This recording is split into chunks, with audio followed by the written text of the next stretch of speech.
주의 모든 것 창조하신 우리 주님이 너를 전부 쌓으셨네.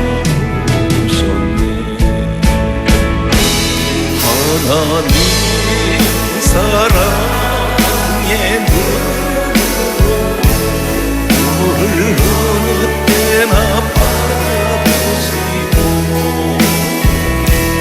하나님 인자 함께해서 언제나 나에게 기울이시니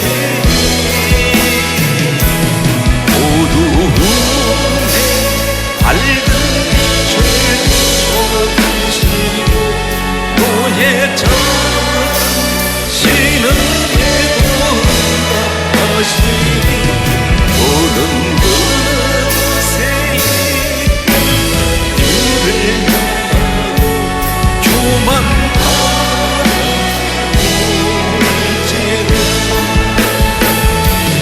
하나님 사랑의 눈으로 너를 어느 때나 바라보시고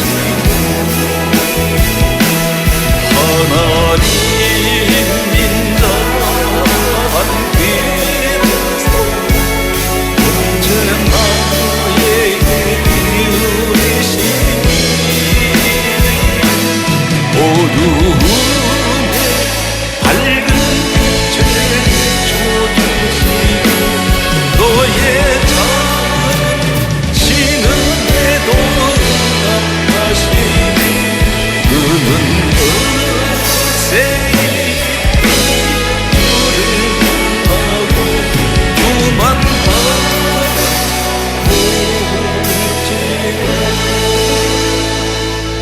여기에 모인 우리 주의 은총 받은 자여라. 주께서 이 자리에 함께 계심을 아노라. 언제나 주님만을 찬양하며 따라가리니 시험을 당할 때도 함께 계심을 믿노라. 이 믿음 곳에 주가 지켜주신다. 모든 난에도 주의 밝은 빛 인도하여 주신다. 주님이 뜻하신 바 헤아리기 어렵더라도 언제나 주 뜻 안에 내가 있음을 아노라. 사랑과 말씀들이 나를 더욱 새롭게 하니 때로는 넘어져도 최우선이 믿노라. 이 믿음 더욱 굳세 주가 지켜주신다.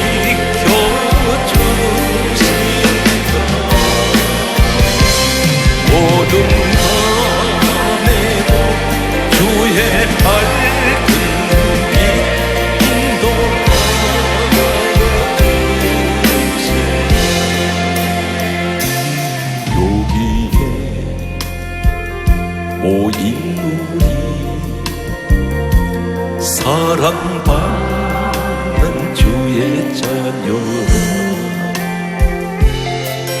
주께서 뜻하신 일 우릴 통해 펼치신다. 고통과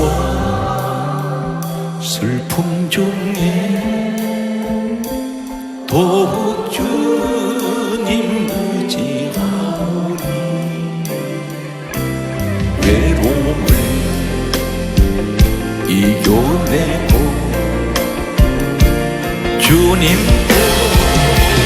찬양하라. 이 믿음도 세라 주가 지켜주신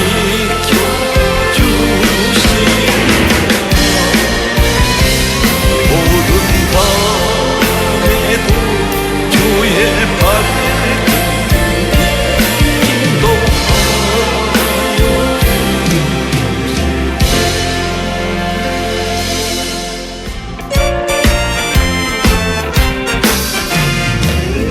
내 영혼 주가 인행하라. 그 귀한 영생 수주여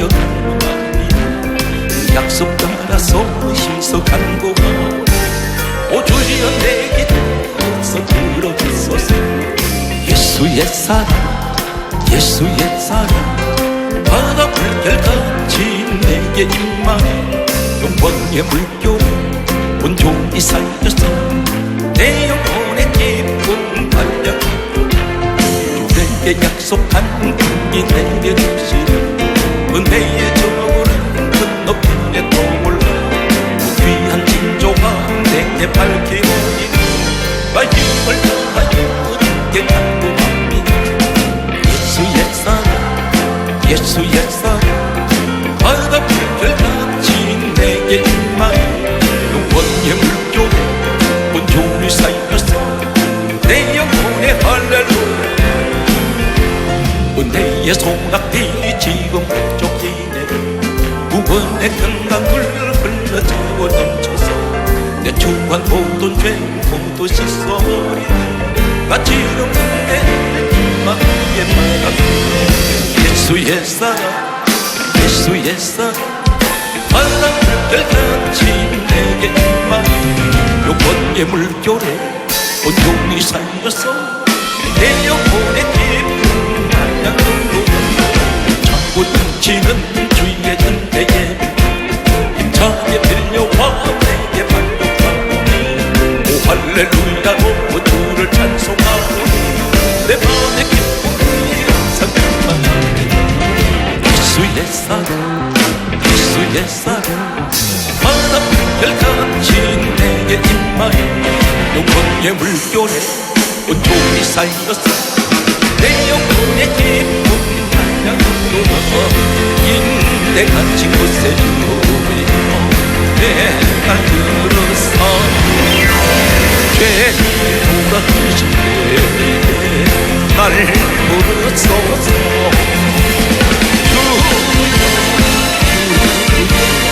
내 말 들으사 죄인 돌아가신 날 부르소서. 자기 당신 모자 앞에 물어버려 가복하고 내게 이름 주소서.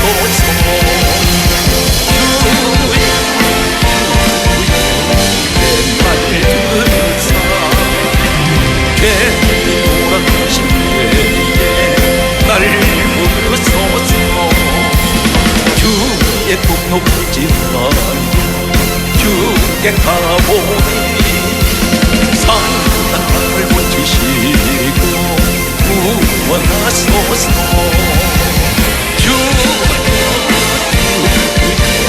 내 말 들으사 죄인 돌아가신 그에게 나를 부르소서. 만국 부는 그 소식이여 위로하소서.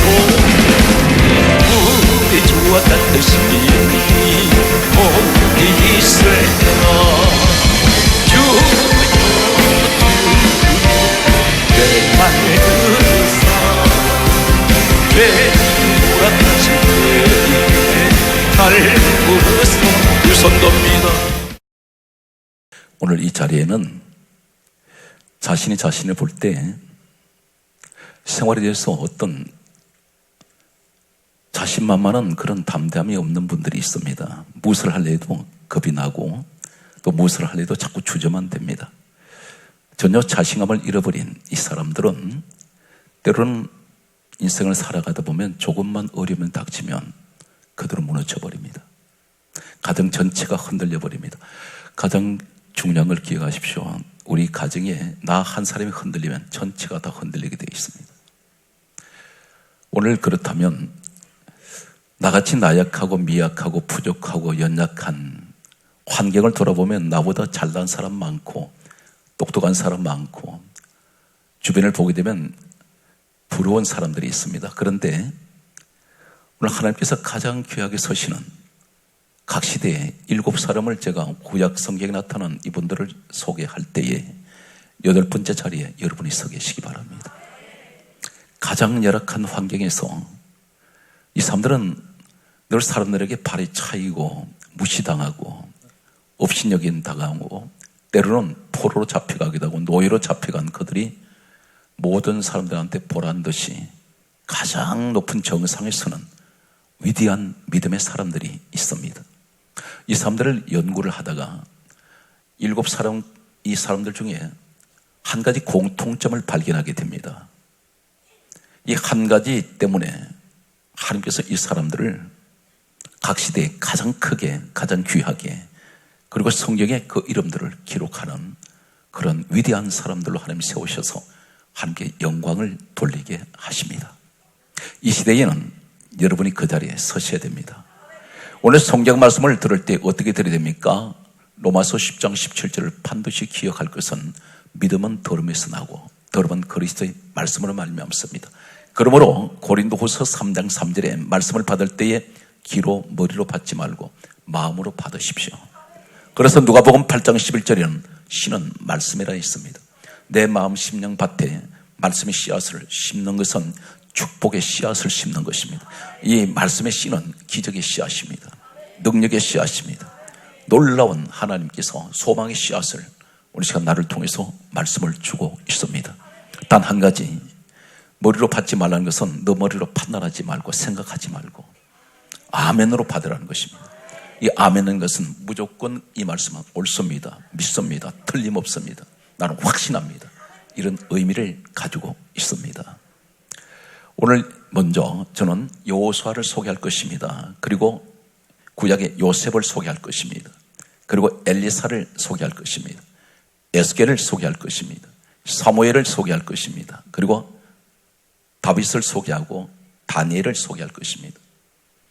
오늘 7사람 가운데 각 시대별로 태어난 사람들입니다. 먼저 여호수아를 여러분에게 소개합니다.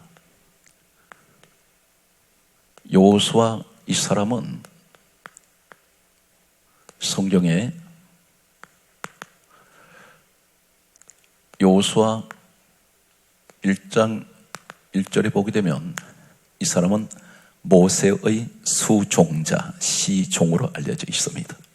말 그대로 시종, 수종자란 말은 모세를 그림자처럼 돕는 사람입니다. 이 사람은 항상 모세 편에 수종되는 사람입니다. 그 당시에 모세 시대는 아론, 나답, 아비오 70명 장로들이 있었습니다. 이 사람들이 모세 다음에 제2인자들입니다. 그런데 어느 한 사람 여호수아가 모세의 후계자가 되리라고는 상상 못했습니다. 모세 자신도 그리고 여호수아 자신은 두말할 것도 없이 이 사람은 감히 대민족의 지도자 모세의 다음 가나안의 지도자가 되리라고는 상상 못했는데 하나님께서 전격적으로 세우십니다. 갑자기 세우십니다. 오늘 한 가지 기억하십시오. 하나님이 여러분 갑자기 세우실 때가 있습니다. 시간 관계 때문에 빨리 진행을 하겠습니다. 이 사람에게 나타난 특징이 한 가지가 있습니다. 출애굽기 24장 12절과 13절 그리고 14절 그리고 18절과 그리고 32장 17절, 신명기 34장 9절이 되겠습니다.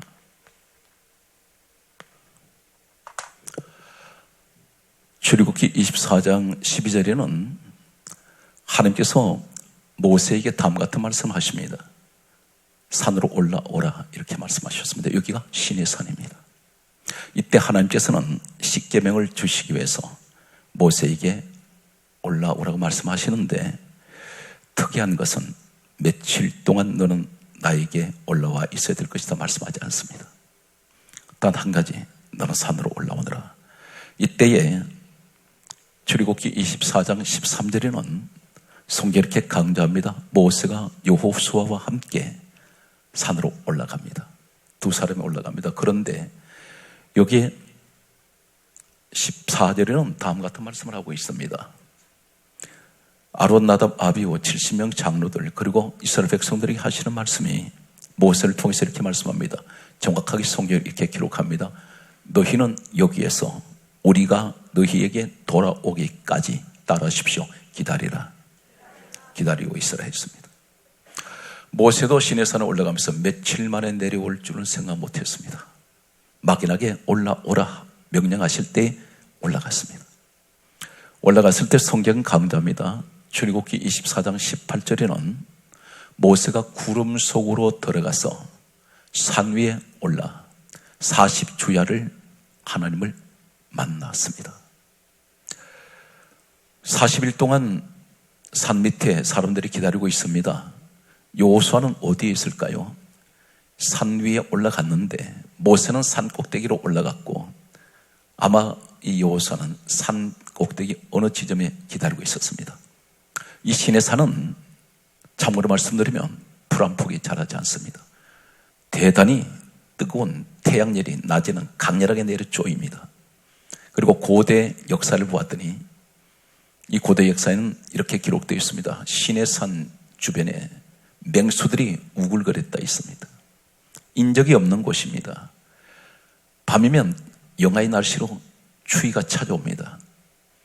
물도 준비 못했습니다. 먹을 것 없습니다.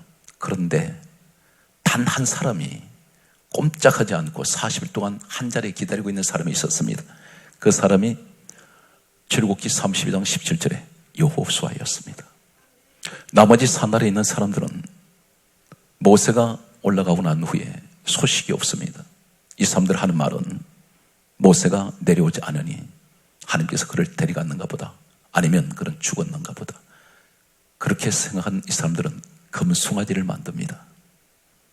그들은 이탈해버립니다. 기다리려고 한 그 자리에 있지 않습니다. 여기서 대단히 중요한 것은 여호수아는 아무리 힘들고 어렵고 굶주림과 추위 그리고 뜨거운 태양열, 이 사람은 어떤 환경의 어려움 속에도 그 자리에 버티고 있습니다. 왜 그렇습니까? 모세와 동고동락을 같이 하고 그런 끝까지 모세가 올 때까지 기다립니다. 기약이 없습니다.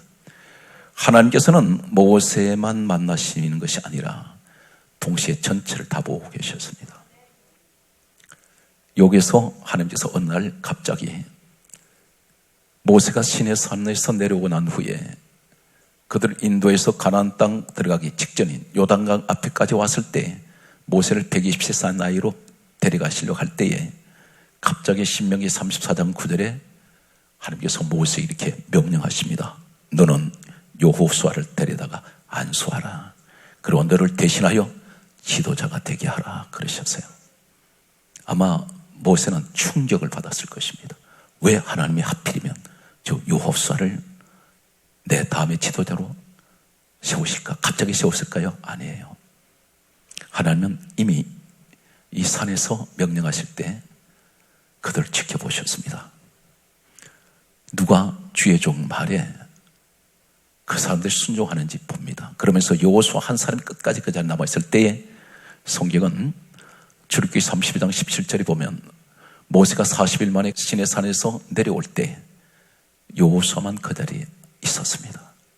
하나님이 여호수아를 보시면서 네가 그 정도면 어떤 역경이 있어도 내가 너를 지도자로 세우면 너는 확실하게 모세와 같이 훌륭한 지도자가 될 수 있겠다. 한 가지 기억하세요. 꼭 연말이 가까이 오면 계절적으로 교회를 옮겨 다니는 사람들이 있습니다. 자신의 마음이 그런 것이 아니라 사단의 영들이 사람을 흔들어댑니다. 무엇인가는 축복이 오려고 하면 마치 가을에 태풍이 찾아와서 열매를 다 흔들어 떨어뜨리듯이, 아니면 참새가 와서 쪼아먹듯이 반드시 어떤 축복이 올 때는 사단을 흔들어댑니다. 이 사람들이 기도를 많이 하는 사람들은 견뎌내는데, 기도가 어정쩡한 사람들은, 신앙생활에 양다리 걸쳤다는, 다시 말해서 중간지대에 머물러 있는 사람들, 세상과 교회 사이에 머물러 있는 사람들은 반드시 거기에 올감에 걸려버립니다. 안타까운 그런 일들이 있습니다. 오늘 여기 중요한 가정이 힘들고 어렵더라도 그 자리, 내게 맡겨준 자리 지켜야 됩니다. 그러면 어떻게 하세요? 반드시 그 자리를 통해서 축복이 온다는 것입니다. 교회 생활도 마찬가지입니다. 하나님은 인내하는 사람을 축복을 합니다. 그래서 이 사건에 관해서 성경 다음 같은 말씀을 하고 있습니다. 야고보서 1장 2절 이하의 말씀을 보면, 형제들아, 너희가 여러 가지 시험을 만나거든 온전히 기쁘게 여겨라. 누구에게 말씀하세요? 오늘 요셉에게 적용을 합니다. 너에게 시험이 찾아왔다. 너 누구 때문에 시험 당하니? 모세 따라 올라갔다가 시험 당합니다. 굶어야 되고 추위에 떨어야 되며 더위에 몸부림을 쳐야 됩니다. 목이 타들어갑니다. 맹수들이 우글거릴 때 이리저리 피하면서 이 사람은 도망 다녀야 합니다. 그런데 여러 가지 시험을 만나거든 온전히 기쁘게 여기라. 이는 너희 믿음의 시련이 인내를 만들어 내는 줄 알미라. 인내가 있습니다. 여호수아 인내했습니다. 기약이 없습니다. 언제쯤 이 고난이 끝이 날까? 그런데 하나님은 이미 40일이라는 이 생각을 갖고 계셨어요. 우리의 고난은 영원하지가 않습니다. 반드시 마감될 때가 있어요. 시험이 졸업할 때가 있습니다. 그러면 사실의 말씀이, 이는 너희로 온전하고 구비하여 조금도 부족함이 없게 해주시려고. 여호수아가 전격적으로 발탁될 때 갑자기 모세 시종을 했던 사람이 민족의 지도자가 되었을 때 그 사람 말에 따를까요? 하나님이 권위를, 권세를, 능력을 부어줍니다. 한 사람같이 꼼짝 못합니다. 오늘 여러분 가운데 하나님이 택하시면 이런 축복을 주신다는 사실입니다. 또 한 사람을 소개하겠습니다. 요셉이라는 사람이 있습니다. 요셉. 이 요셉이라는 사람은 어떤 사람일까요? 창세기 41장 38절과 그리고 39장 9절과 40장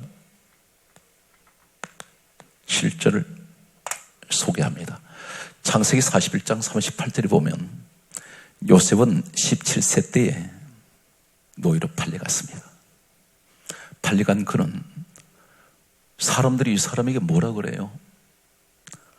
저 사람에게는 하나님의 영이 감동한 사람이다. 다시 말해서 성령이 함께해요. 여호수아에게도 신명기 34장 9절에 지혜의 영이 충만했습니다. 성령이 임합니다. 한 가지 공통점은 여호수아에게도 성령 하나님의 영이 함께했고 요셉에게도 하나님의 영이 함께하세요. 오늘날 성령이 함께할 때에 나타나는 현상이 있습니다. 성령이 함께하는 여호수아에게는 어떤 악조건 속에도 인내하는 사람이고, 요셉은 성령이 함께할 때 어떤 일을 합니까? 창세기 39장 9절에 보디발이라는 노예로 팔려간 그 집 주인, 부인이 요셉을 유혹을 했습니다.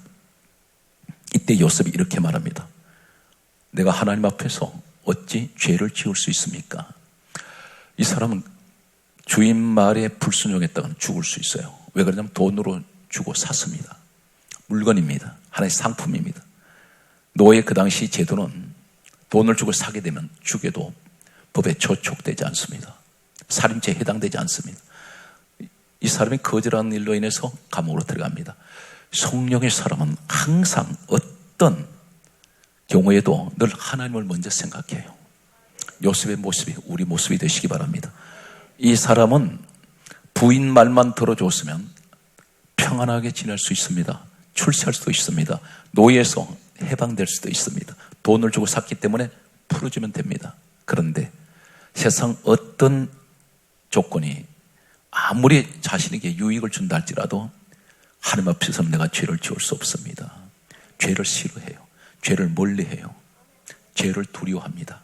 성령이 함께할 때 창세기 40장 7절에 요셉이 감옥에 들어갔습니다. 감옥 들어갔을 때에 술 맡은 관원장, 떡 굽는 관원장, 지금으로 말하면 장관급입니다. 이 사람들은 애국 본토인들입니다.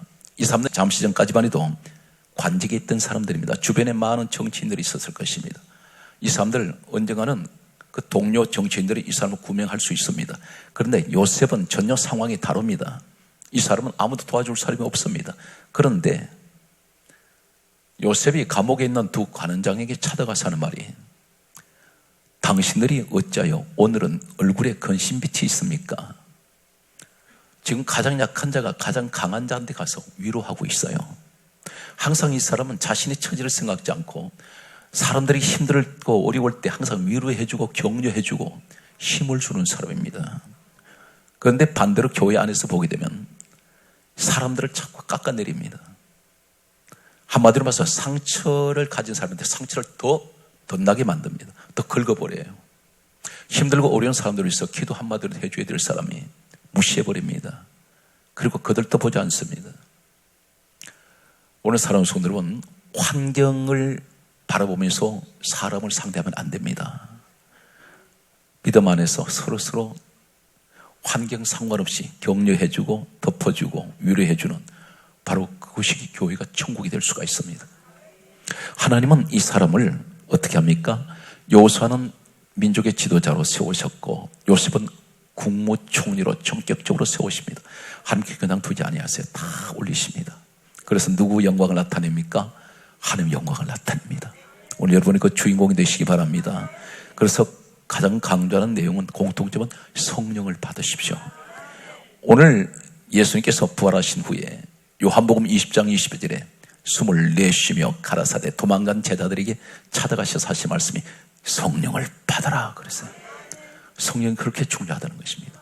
성령을 받으시면 인생이 달라져요. 성령을 받으면 보는 환경이 달라집니다. 똑같은 환경인데도 보는 시각이 달라져요. 성령을 받으면 말의 입에 달라집니다. 생각이 달라지고 마음, 생각 전체 다 달라집니다. 오늘 이 현장에, 그 기적의 현장, 축복의 현장 되시기 바랍니다. 엘리사를 소개합니다. 엘리사, 이 사람은 어떤 사람일까요? 우선 요수와 요셉의 공통점이 무엇입니까? 고난 가운데 있던 사람들입니다. 세상 말로 별 볼 일이 없던 사람들입니다. 대단히 무시당하던 사람들이었습니다. 그런데 하나님께서는 낮은 자를 높은 곳으로, 가장 미약한 자를 가장 위대한 자리로 끌어올리십니다. 이유는 성령이 함께할 때. 엘리사라는 사람이 있습니다. 이 엘리사는 어떤 사람일까요? 열왕기상 19장 19절과 그리고 열왕기하 2장 1절 이하와 2장 9절과 13장 21절을 소개합니다. 이 엘리야사라는 사람은 어떤 사람이냐면 농사꾼이에요. 신학 공부한 적 없습니다. 12개리 소, 한 개리는 소 2마리를 말합니다. 24마리 소를 앞세워서 성경 강조합니다. 밭을 갈고 있었습니다. 농사 짓고 있었습니다. 이 사람은 언제 나 사명자 되겠습니다 한 적 없어요. 나 지도자 되겠습니다 한 적 없습니다. 그런데 하나님께서는 엘리야 종을 통해서 엘리사를 불러냅니다. 불러낼 때에 이 사람은 엘리야를 따라갑니다. 따라갈 때에 사람들이 얼마나 방해하는지 몰라요. 이 엘리사에게 공통점이 아주 중요한 한 가지가 있는데, 사람들이 계속 길갈에 갔더니 베델레 갔더니 여리고로 갔더니 요단으로 가는데 네 군데를 거쳐가는 동안에 사람들이 대기하고 있습니다. 누가? 다시 말하면 선지 생도들, 선지자, 제자들입니다. 교회 지도자들이에요. 이 사람들이 계속해서 못 따라가게 만듭니다. 온갖 말로 비아냥거립니다. 복음적으로 무엇을 얘기합니까? 엘리야를 요한복음 5장 39절의 말씀을 보게 되면 이 성경은 예수님에 관하여 기록된 것이라고 말씀하신다면, 오늘 엘리야의 모습은 주님의 모습을 의미하고 엘리사의 모습은 우리의 모습이라고 할 수 있습니다. 그런데 따라가는데 사람들이 계속해서 태클을 걸어요. 못 따라가게 만듭니다. 온갖 말로 비아냥거립니다. 그때에 이 엘리사가 이렇게 말합니다. 나도 아노니 너희는 잠잠하라. 그러면서 계속 따라갈 때 엘리야가 묻습니다. 왜 너나 따라오느냐? 그랬더니 위대한 말을 합니다. 열왕기하 2장 9절에 성령이 하시는 역사가 내게 갑절이나 있게 하소서. 성령을 구합니다. 그때 이 사람은 엘리야가 떠나면서 그에게 겉옷을 던져주는데 성령이 임하세요. 그래서 엘리야의 겉옷을 가지고 요단강물을 치니까 이리저리 갈라집니다. 오늘 여기서 대단히 중요한 것은 우리에게 엘리사를 통해서 주시는 말씀이 무엇이냐면, 여러분 신앙생활에서 가장 힘든 것이 무엇인지 아십니까? 내 옆에 있는 사람들 관계입니다. 그 사람이 내 신앙 무너뜨릴 때가 있습니다. 기도하는 사람 기도 못하게 입을 털어막아 버리고, 열심히 신앙생활 하면서 전도하며 교회를 열심히 다니는 사람을 발을 걸어서 넘어뜨려 버립니다. 상처를 줍니다. 그 말이 무슨 말입니까? 부정한 말을 집어넣는다는 겁니다. 그것이 그 사람을 위하는 것이 절대 아닙니다. 이 사람은 신앙생활을 하지 못하도록 만드는 방해꾼입니다. 누가 시킬까요? 성령의 사람은 절대 그렇게 안 합니다. 반드시 사탄의 영이 이 사람을 통해서 이 사람 은혜생활을 하지 못하도록 넘어뜨린다는 사실입니다. 그래서 성령의 사람은 특징이 하나 있어요. 이 구약의 요셉이라는 사람은 한 번도 남을 비판한 적이 없고, 자신을 죽이려고 구덩이에 집어던졌던 형제들을 죽이려고 한 적도 없고, 원망한 적이 없습니다. 원수를 갚겠다는 말도 없어요. 나중에 그 형제들이 애굽으로 내려왔을 때 이 사람들 두려워서 국무총리가 된 이 요셉을 보면서 얼마나 두려워했는지 모릅니다. 그때 요셉이 하는 말이, 당신들은 두려워하지 마소서. 내가 당신과 당신의 자녀들을 내가 기르고 먹이리이다. 간곡한 말로 위로했습니다. 누구에게? 원수에게. 오늘 성령의 사람은 입에서 절대 불평이 없어요. 남을 헐뜯지 않습니다. 남을 비방하지 않습니다. 항상 자신을 돌아보면서 바울같이 고린도전서 15장 31절에 나는 날마다 죽노라. 날마다 자신을 죽입니다. 오늘 이 시간 성령의 사람이 되시기 바랍니다. 성경 말씀을 보게 되면 13장 21절에, 열왕기하 13장 21절에는 어떤 일이 있습니까? 엘리야가 이제 엘리사에게 겉옷을 던져주고 하늘로 올라가고 난 후에 엘리사가 사역을 감당하는데 전무후무한 일이 일어납니다. 전 성경에서 이런 사람이 없습니다. 열왕기하 13장 21절에 보면 엘리사가 죽었습니다.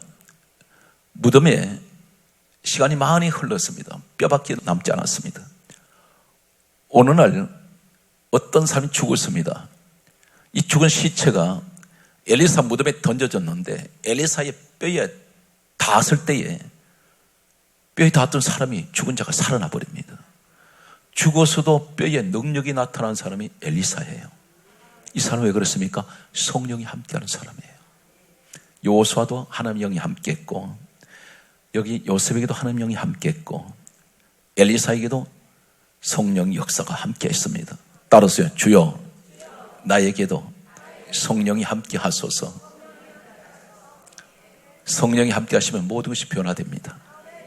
반드시 바꿔줄 수밖에 없어요. 누가 그렇게 하세요? 하나님께서. 성경 말씀은 계속해서 찾아갑니다. 이제 또 누가 있습니까? 에스겔이 있습니다. 에스겔이라는 사람이 있습니다. 이 에스겔이라는 사람은 어떤 사람입니까? 포로로 잡혀간 사람입니다. 그런데 에스겔 성경 말씀 보게 되면 37장 1절과 11절과 4절 말씀을 소개합니다. 에스겔 37장 1절에 보게 되면 포로 생활하던 이 에스겔에게 어느 날 하나님의 영이 임하십니다. 그리고 그를 골짜기로 데려갔어요. 골짜기로 갔더니 뼈들이 태산을 이루고 있습니다. 가득한 뼈들이 있는데 뼈들이 아주 말라버렸습니다. 하나님께서 이 뼈들을 가르쳐 주세요. 에스겔 37장 11절에 이 뼈들은 이스라엘의 족속이라, 이스라엘 온 족속, 이스라엘 민족이라는 것입니다. 바싹 말라버렸습니다. 그런데 우리 하나님이 그렇게 가르쳐 주세요. 에스겔에게 뼈들이 말하기를 우리의 뼈들은 말랐고 우리의 소망은 없어졌으니 우리는 다 멸절되었느니라. 한마디로 우리 망했다. 그 얘기를 하고 있다는 겁니다. 그때 하나님께서 에스겔에게 이렇게 말씀합니다. 하나님의 영 성령께서 4절 말씀 보게 되면 너는 이 뼈들을 향하여 대언하라. 대언이라 말은 하나님 말씀을 있는 그대로 전하라는 겁니다. 이때 역사 일어나는 겁니다. 여기에 인간 소리가 들어가면 안 돼요. 하나님 말씀을 그대로 소개해야 됩니다.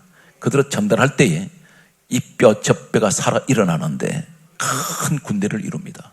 오늘 사랑하는 성도 여러분, 우리가 하나님 말씀이 내게 임하면 우리는 가는 곳마다 이 말씀이 누굽니까? 요한복음 1장 14절 말씀 보게 되면 말씀이 육신이 되어 오신 분이 예수 그리스도입니다. 우리는 예수를 증거해야 돼요. 가는 곳마다 가만히 있지 못합니다. 틈만 나면 예수 전합니다. 사람들 만날 때마다 다른 이야기 필요 없습니다. 내 간증 이야기하고 은혜 이야기하면서 믿음 이야기하면서 교회를 소개하고 항상 많은 사람들이 은혜 받은 이야기를 하면서 이분들이 교회를 나오도록 인도하시는 것 하나님 가장 기뻐하세요. 오늘 여러분 그런 축복의 주인공이 되십시오. 오늘 성경 말씀을 계속해서 보게 되면 에스겔까지 우린 네 사람을 보았습니다. 사무엘을 소개합니다. 사무엘. 이 사무엘이 있기까지는 참으로 훌륭한 어머니가 있었죠. 그 이름은 한나입니다. 사무엘상 1장 10절에 보면 한나가 기도해서 얻은 아들이 사무엘이에요. 사무엘이라는 뜻은 따라하세요. 여호와께 구하다. 기도했습니다. 여호와께 기도해서 이 사무엘 아들을 얻습니다. 나중에 사무엘 아들이 자라서 뭐라 그럽니까? 제사장이 되었을 때 여기서 이 사무엘이 어머니한테 배운 것을 그대로 얘기합니다. 사무엘상 12장 23절에 나는 기도 쉬는 죄를 결단코 범하지 않습니다. 항상 이 사람은 어머니 모습을 볼 때마다 늘 기도하는 모습이었어요. 이 아들이 그대로 어머니를 닮습니다. 나는 기도 쉬는 죄를 결단코 범하지 않습니다. 대단히 훌륭한 사람입니다. 오늘 이 사무엘이 어느 정도 하나님의 영에 강하게 임했느냐면 사무엘상 19장 20절의 말씀을 보게 되면 다윗이 사무엘이 있는 곳으로 라마 나요시라는 곳으로 숨었습니다. 이때 사울 왕이 다윗 죽이려고 성경에 이렇게 기록합니다. 사울의 전령들이, 다시 말해서 사울이 군사들을 그곳으로 보냅니다. 그런데 성경이 이렇게 강조합니다. 사울의 전령들이 사무엘이 선 것을 보더니 하나님의 영이 임해버립니다. 다윗 죽이려고 온 사람들, 군사들한테 하나님의 영이 임해요. 이 말이 무슨 말이냐면 성령이 강하게 내게 임하는데 사람들이 나를 볼 때 이 사람에도 성령이 임하더라는 것입니다. 오늘 여기에서 신약에 보게 되면 사도행전 3장 1절 이하에 남에서 안전병이 된 사람, 베드로, 요한, 성령의 사람이 잡았더니 일어나잖아요. 오늘 여러분 반드시 성령이 함께하는 분하고 함께하면 반드시 일어납니다. 반드시 그분에게도 성령이 임하세요. 오늘 성경 사건은 그 얘기를 하고 있습니다. 남에서 안전병이 된 자가 어떻게 일어납니까? 성령 받았던 베드로, 요한을 통해서 일어나요. 자신 힘으로 못 일어나요. 누구 힘으로 일어납니까? 성령의 힘으로. 성령의 능력이. 그러니까 성령이 함께하는 사람 손 잡으면 이 사람에게도 손 잡은 사람한테도 그 능력이 임하더라는 것입니다. 오늘 여러분 그 주인공이 되십시오. 그래서 이것은 굉장히 만남의 복 중에 복 중에 복 중에 복이에요. 그래서 성령의 사람을 내가 만난다는 것은 돈 주고 살 수 없습니다. 돈으로 안 돼요. 권력으로도 안 돼. 오직 하나님의 은혜로. 오늘 반드시 여러분 주변에 이런 분들이 많이 계시길 바랍니다. 그래서 성경 말씀은 계속해서 보게 되면 다윗이라는 사람이 있습니다. 이 다윗이라는 사람은 어떤 사람일까요? 우리는 다윗 이야기를 많이 듣습니다. 그런데 다윗의 특징이 있어요. 성경 말씀 보게 되면 마태복음 22장 43절 그리고 성경 말씀에 보게 되면 또 이렇게 기록된 것을 봅니다. 역대상 22장 14절의 말씀을 보게 되면 사랑하는 성도 여러분, 여러분이 성전을 사랑하는 것, 교회를 이상하게 교회가 그렇게 사모되고 교회가 그렇게 사랑하고 교회에 늘 예배를 사모하는 분들이 있어요. 우연이 아닙니다. 마태복음 22장 43절에 신약에서 구약 사람 다윗을 이렇게 말합니다. 다윗은 성령의 감동을 받았다 했습니다. 성령의 감동. 이 사건은 사무엘상 16장 13절에도 동일하게 다윗은 하나님의 영에 감동되었다 그랬는데 이 사람이 마지막 죽을 때 소원이 뭔지 아십니까? 마지막 숨 끊어지는 순간에 다른 유언하지 않아요. 역대상 22장 14절에 솔로몬 아들한테 부탁하기를 하나님 성전 지어달라 그래요. 죽으면서까지도 숨이 끊어지는 순간에도 하나님 성전을 사모했습니다. 오늘 사랑하는 성도들은 성령의 사람은 성전을 사랑해요. 늘 성전 중심입니다. 그것은 곧 교회의 중심이라는 것입니다. 그래서 사도행전 5장 42절에 보게 되면 성령이 임하고 났던 초대교회의 역사는 어떻습니까? 그들은 날마다 마음을 같이하여 성전에 모여서 아니면 집에 있든지 예수는 그리스도라 가르치기와 전도하기를 그치지 아니하고 항상 이 사람들은 항상 그 문화가 어디냐면 성전 문화예요. 교회 중심으로 그들은 신앙생활을 했습니다. 이것이 성령의 사람들의 특징입니다. 그리고 그들은 늘 전도해요. 자, 우리 인사합니다. 성령 충만 받읍시다. 크게 하세요. 성령 받으면 다 해결됩니다. 믿습니까? 오늘 한 사람을 또 소개합니다. 다니엘을 소개합니다.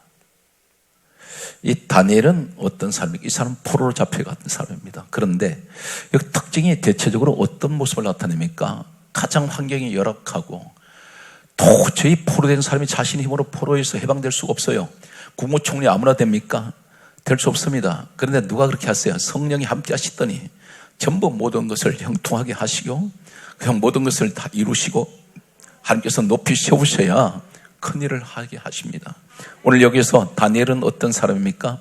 다니엘서 6장 10절 말씀과 다니엘서 5장 11절 다니엘서 6장 11절에 보게 되면 다니엘이 예루살렘을 향하여 창을 열고 기도합니다. 그런데 하루 3번씩 늘 하던 기도대로 습관적으로 하루 3번씩 기도를 해요. 그런데 이 기도는 대단히 위험한 기도입니다. 왕의 법으로 정해진 것이 어떤 것이냐면 다른 신에게 절을 하거나 기도하면 사자굴에 던져넣습니다. 이 사람 지금 국무총리예요. 그런데 국무총리인 그는 왕이 법으로 정한 걸 알고 있습니다. 그런데도 그런 집으로 돌아가서 예루살렘을 향하여 창을 열고 늘 하던 대로 하루 3번씩 기도하면서 무슨 기도합니까? 성경 강조합니다. 감사하였더라. 감사 기도해요. 지금 사자굴에 들어가야 됩니다. 사자굴에 들어가기 위해서 하는 기도랑 똑같아요. 그런데 이 사람 누구예요? 다니엘서 5장 11절에 보니까 사람들이 이렇게 말합니다. 저 사람 속에는 거룩한 신들의 영이 있다. 성령이 함께하는 사람이에요. 이 사람 뭘 하려고 믿음 지키려고 사자굴을 선택한 사람이에요. 여러분 기도 다니엘 같은 입장에서 우리가 보면 한 달 동안만 기도 안 하면 됩니다. 우리 이렇게 얘기할 수 있죠. 하나님, 내 형편 아시죠? 제가 한 달 동안 기도하지 않으면 사적으로 들어가지 않습니다. 그러므로 제가 한 달 동안 기도하지 않겠습니다. 할 수 있습니다. 그런데 다니엘은 기도가 이분은 쉬질 않아요. 늘 하던 대로 습관적으로 늘 기도합니다. 그런데 그 기도 때문에 사적으로 들어갔을 때 천사를 하나님 보내주세요. 무엇을 말합니까? 우리는 어떤 여건, 어떤 악조건, 어떤 환경이라 할지라도 절대 환경에 치우치지 말고 신앙생활에 변함이 없는 기도의 사람이 되시기를 간절하게 소원합니다. 오늘 성경 말씀은 그러므로 오늘 이 자리에 낙심하는 분들이 계세요. 한 가지 대단히 조심해야 될 것은 자기 자신을 진단하시기 바랍니다. 나는 왜 이렇게 자꾸 지금 슬럼프에 빠져서 늘 낙심하고 그리고 늘 좌절하고 있을까? 자신감을 잃어버린 사람들이 있습니다. 그리고 주변을 보게 되면 자꾸 소망이 없어요. 그런데 성령이 함께할 때는 어떤 일이 있습니까? 로마서 15장 13절 말씀을 보면 거기에 따라서요. 성령의 능력으로 거기에서요. 성령의 능력으로 소망이 넘치게 하시나니 소망이 넘쳐버립니다. 언제? 성령의 능력으로. 그러니까 성령이 함께할 사람은 어떤 사람이냐 보면 저분은 성령이 함께 하셔. 어떤 분이 그럴까요? 저 사람 지금 환경이 굉장히 어려운데 어떻게 저렇게 소망을 가지고 있을까? 늘 기뻐하고 항상 나는 잘 됩니다는 얘기하고 긍정적인 매사가 항상 이분은 입에서 비관적인 말이 없습니다. 소망을 잃어버리지 마세요. 그리고 항상 우울할 때일수록 기뻐하셔야 돼요. 반대로 가야 돼. 반대로. 내가 예배 드리러 가기 싫을 때 이때는 문제가 있습니다. 뭐가 문제가 있냐면 이게 나쁜 문제가 아니라 좋은 소식이 기다린단 말이에요. 사단은 반드시 영적으로 나를 말이죠. 오늘 반드시 은혜 받을 자리에 내가 가야 되는데 이 상황에 오늘따라 가기 싫어요. 은혜가 쏟아질 시간이 있어요. 아무 때나 은혜 받는 거 아닙니다. 반드시 오늘 이 시간이 그 현장 되시기 바랍니다. 성경 말씀은 다음과 같은 말씀을 하고 있어요. 우리 예수님께서 오셔서 성경 말씀은 요한복음 20장 22절에 숨을 내쉬며 가라사대 성령을 받으라 말씀하시더니 이 성령을 받는 궁극적인 최종 목적이 무엇입니까? 성령이 임하면 예수 그리스도를 증언하기 위해서 성령을 통해서 내가 주님을 드러내는 거예요. 내 몸을 통해서, 생활을 통하여, 환경을 통해서, 내 모습을 통해서, 내 입을 통해서 반드시 예수를 증언합니다. 그래서 주님 마지막 떠나실 때 하신 말씀은 사도행전 1장 8절에 성령이 너희에게 임하시면 너희가 권능을 받고 반드시 기억하세요. 성령이 임하면 권능이 와요. 능력 주셔야 주의를 할 거 아닙니까? 권능을 받고 예루살렘 온 유대 사마리아 땅끝까지 이르러 너는 내 정인 되어라 부탁하신 겁니다. 오늘 사랑하는 성도 여러분, 오늘 이 자리에 여호수아 같은 사람 되십시오. 요셉 같은 사람 됐어요. 어려운 환경을 박차고 일어나야 됩니다. 이해가 되십니까? 엘리사 같은 사람 됐어요. 에스겔 같은 사람, 사무엘 같은 사람, 그리고 다윗, 다니엘 같은 사람 되셔서 주여 오늘 이 시대 내가 바로 8번째 사람입니다. 주여 나를 사용하여 주시옵소서. 이 간절한 소망이 여러분에게 늘 함께 하시기를 예수님 이름으로 축복합니다.